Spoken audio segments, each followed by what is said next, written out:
দুই সন্তান পূর্ণ ও প্রিয়মকে কেন্দ্র করেই এখন আবর্তিত হচ্ছে ঢাকাই সিনেমার আলোচিত অভিনেত্রী পরীমনির পৃথিবী।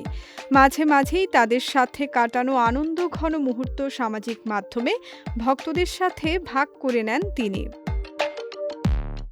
সম্প্রতি পুরো পরিবার নিয়ে সমুদ্র ভ্রমণে গিয়েছেন পরীমনি। সেখানে সমুদ্রের নীল জলরাশির পাশে মেহেদিতে রাঙানো পায়ের একটি ভিডিও প্রকাশ করে নিজের ভালো লাগা ও আবেগঘন অনুভূতি শেয়ার করেছেন এই অভিনেত্রী।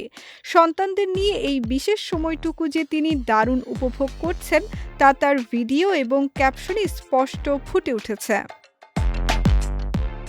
ভিডিওটি পোস্ট করে পরীমনি জানান, ৩ এপ্রিল ছিল তার মেয়ে প্রিয়মের জন্মদিন। এই বিশেষ দিনটি উদযাপন করতেই পরিবারের সবাইকে নিয়ে ভ্রমণে বের হয়েছেন তিনি। মূলত ২ এপ্রিল থেকেই শুরু হয়েছে উৎসবের আমেজ।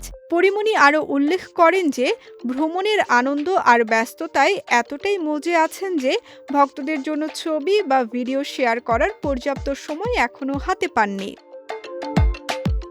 তিনি সেই পোস্টে আরও লেখেন, সকাল থেকেই ছেলে মেয়েকে নিয়ে সমুদ্রে দারুণ সময় কাটছে। ঝাপাঝাপি, এরপর গোসল ও খাওয়া দাওয়া শেষে একটু বিশ্রামের ফাঁকেই ভক্তদের উদ্দেশ্যে কৃতজ্ঞতা জানানোর সময় বের করেছেন। মেয়ের জন্মদিনে যারা শুভেচ্ছা ও ভালোবাসা জানিয়েছেন তাদের সবার প্রতি কৃতজ্ঞতা প্রকাশ করেছেন পরীমনি। তিনি সবার কাছে অনুরোধ করেছেন যেন তার সন্তানদের সবাই দোয়া ও ভালোবাসায় রাখেন। এই চিত্রনায়িকা আরও জানান, বর্তমানে ভ্রমণে ব্যস্ত থাকলেও বাড়ি ফেরার পর এই আনন্দঘন মুহূর্তগুলোর আরও ছবি ও ভিডিও সবার সঙ্গে ভাগ করে নেবেন।